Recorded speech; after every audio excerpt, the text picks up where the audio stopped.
राज्य शिक्षा केंद्र मध्य प्रदेश भोपाल के निर्देशानुसार 12 नवंबर 2021 को प्रदेश की चयनित शालाओं में नेशनल अचीवमेंट सर्वे आयोजित किया जाना है, जिसमें कक्षा 3, 5 व 8 के छात्रों के मध्य सर्वे होगा। अब नेशनल अचीवमेंट सर्वे की बात करें तो इसमें प्रत्येक अधिकारी व कर्मचारियों के अपने दायित्व है। यदि शिक्षकों के कार्यों की बात करें तो शिक्षकों को सर्वप्रथम नेशनल अचीवमेंट सर्वे के लिए अपनी शाला के छात्रों की तैयारी कराना है। इसके लिए प्रति सप्ताह राज्य शिक्षा केंद्र भोपाल के द्वारा अभ्यास प्रश्न पत्र भेजे जा रहे हैं। अब शिक्षकों को इनसे अभ्यास कराना है छात्रों का, साथ ही इन्हीं प्रकृति के अन्य प्रश्नों को भी तैयार करके छात्रों का अभ्यास कराना है। इसके अतिरिक्त शिक्षकों को जो कार्य करना है कि छात्र ने जो अभ्यास किया इसका विश्लेषण तैयार करना और शिक्षकों को लर्निंग आउटकम की मैपिंग भी करना है। तो आज के वीडियो में हम देखेंगे कि आखिर लर्निंग आउटकम है क्या, इसकी मैपिंग कैसे करें और लर्निंग आउटकम की मैपिंग करते समय हमें कौन कौन सी सावधानियां रखना है। तो सबसे पहले हम समझने का प्रयास करेंगे कि आखिर लर्निंग आउटकम्स है क्या। यदि इसे हिंदी में हम बोलें तो सीखने के प्रतिफल या अधिगम के प्रतिफल।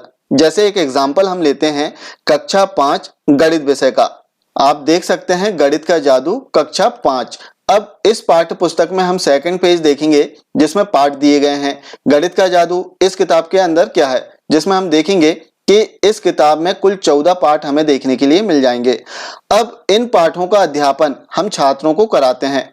एक पाठ को पढ़ाने में हमें 8 से 10 कालखंड या इससे अधिक भी कालखंड लग सकते हैं, क्योंकि पाठ के अंदर चैप्टर दिए रहते हैं। अब एक चैप्टर हमने एक कालखंड में पढ़ाया, जो हमारा कालखंड है 30 या 40 मिनट का, उस कालखंड में हमने छात्र को एक चैप्टर पढ़ाया। सपोज इसमें जो पहला पार्ट है मछली उछली, जैसे इसमें जोड़ना या घटाने के सवाल दिए गए हैं। अब हमने एक चैप्टर छात्र को पढ़ाया 40 मिनट का। पढ़ाने के उपरांत निश्चित रूप से हमारी शाला में यदि 50 छात्र हैं तो छात्र कुछ ना कुछ जरूर सीख जाएंगे।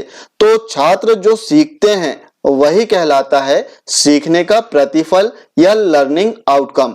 अब चूंकि हमें तो लर्निंग आउटकम की मैपिंग करना है, तो लर्निंग आउटकम की मैपिंग कैसे करें। तो जैसे आप पाठ्य पुस्तक में देखेंगे कि जो 2021 की पाठ्य पुस्तक है, उन सभी पाठ्य पुस्तक में आपको लर्निंग आउटकम और इसके कोड देखने के लिए मिल जाएंगे। जैसे आप देख सकते हैं M501, यहाँ M सब्जेक्ट से रिलेटेड है और 501 में 5 जो है वो क्लास से रिलेटेड है और 01 जो है वो लर्निंग आउटकम का क्रमांक है। अर्थात यहाँ पर गणित कक्षा 5 और 1 नंबर का लर्निंग आउटकम। यहाँ पर जो पहला लर्निंग आउटकम है बड़ी संख्याओं पर कार्य करते हैं। यहाँ पर हमें ध्यान देना है कि प्रतिफल है, अर्थात हमने जो छात्रों को पढ़ाया उसके उपरांत इस प्रकार का प्रतिफल कब प्राप्त होगा, किस चैप्टर को पढ़ाने के उपरांत या किस पाठ को पढ़ाने के उपरांत प्राप्त होगा, उसे इस लर्निंग आउटकम के सामने जोड़ना ही लर्निंग आउटकम की मैपिंग कहलाती है। जैसे इसमें पहला जो लर्निंग आउटकम है बड़ी संख्याओं पर कार्य करते हैं। अब हम देखेंगे कि गणित में कुल 14 पाठ दिए गए हैं। अब इनमें से किन किन पाठों या चैप्टरों को पढ़ाने के उपरांत छात्र जो पहला लर्निंग आउटकम है वो प्राप्त कर रहा है, उसे ही ऐड करना, अर्थात लर्निंग आउटकम के सामने पाठ और पेज क्रमांक को ऐड करना ही लर्निंग आउटकम की मैपिंग कहलाती है। जैसे हम इसमें एग्जाम्पल लेते हैं जो हमारे साथी शिक्षक श्री मुबीन अंसारी जी ने बनाया है लर्निंग आउटकम की मैपिंग। तो इसमें हम देखेंगे कि जो पहला लर्निंग आउटकम है M501 गणित कक्षा 5वीं का पहला लर्निंग आउटकम, बड़ी संख्याओं पर कार्य करते हैं। तो हमारी कक्षा के सभी छात्र इस लर्निंग आउटकम को कब प्राप्त कर लेंगे, जबकि हम पार्ट 1, पार्ट 6, पार्ट 7, पार्ट 13 पढ़ा देंगे छात्रों को। साथ ही इसमें जो चैप्टर दिया गया है पेज क्रमांक 10 से 15, 87 से 98, इस प्रकार से जो चैप्टर दिए गए हैं पेज क्रमांक में, उन सभी चैप्टरों को और इन सभी पाठों को पढ़ा देंगे तो हमारी कक्षा के सभी छात्र इस लर्निंग आउटकम को प्राप्त कर लेंगे। तो कहने का तात्पर्य कि आपको लर्निंग आउटकम अपनी पाठ्य पुस्तक में मिल जाएंगे। आपको केवल इतना देखना है कि जो लर्निंग आउटकम दिया गया है छात्र कब प्राप्त कर लेंगे, अर्थात किन किन पाठों को पढ़ाने के उपरांत छात्र इस लर्निंग आउटकम को प्राप्त कर लेंगे। उन पाठों के नाम लिखना है, साथ ही वो पाठ या चैप्टर किस पेज से किस पेज तक है उसकी संख्या भी आपको इसमें फिल करना है। तो इस प्रकार हमें लर्निंग आउटकम की मैपिंग कर लेना है। अब चूंकि अलग अलग जिलों में कई प्रकार के लर्निंग आउटकम की मैपिंग के फॉर्मेट डले गए हैं, लेकिन जो राज्य शिक्षा केंद्र के द्वारा लर्निंग आउटकम की मैपिंग का फॉर्मेट था वो कुछ इस प्रकार से था कि इसमें क्रम संख्या लिखी हुई थी, सीखने के प्रतिफल थे और पाठ्य पुस्तक का संदर्भ था जिसमें पाठ का नंबर और पेज नंबर लिखा हुआ था। तो सेम इसी प्रकार का फॉर्मेट हमने बनाया है, लेकिन इसमें पाठ क्रमांक और पृष्ठ क्रमांक हमने दो अलग अलग कॉलम में इसमें कर दिया है। आप जैसा चाहें अपना इसमें कर सकते हैं, साथ ही इसमें आप चाहें तो पाठ का नाम भी ऐड कर सकते हैं। अब हम देखते हैं कि लर्निंग आउटकम की मैपिंग करते समय हमें कौन सी सावधानी रखना है।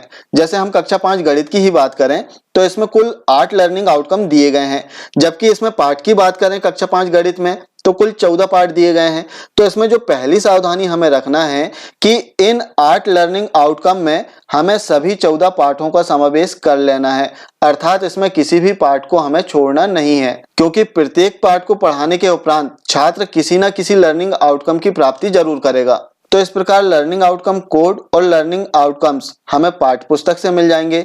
अब इस लर्निंग आउटकम को छात्र किन किन पाठों को पढ़ने के उपरांत प्राप्त करते हैं, उन पाठों के क्रमांक हमें इसमें फिल करना है और इसके चैप्टर के क्रमांक किस पेज से किस पेज तक दिया गया है उस पेज क्रमांक को हमें इसमें फिल कर देना है। इस प्रकार बहुत ही आसानी से हम लर्निंग आउटकम की मैपिंग कर सकते हैं। आशा है आप लर्निंग आउटकम से संबंधित जो जानकारी दी गई है इसे समझ पाए होंगे। यदि वीडियो अच्छा लगे तब इसे लाइक, कमेंट और शेयर जरूर करें। साथ ही चैनल को सब्सक्राइब करना ना भूलें। Thank you.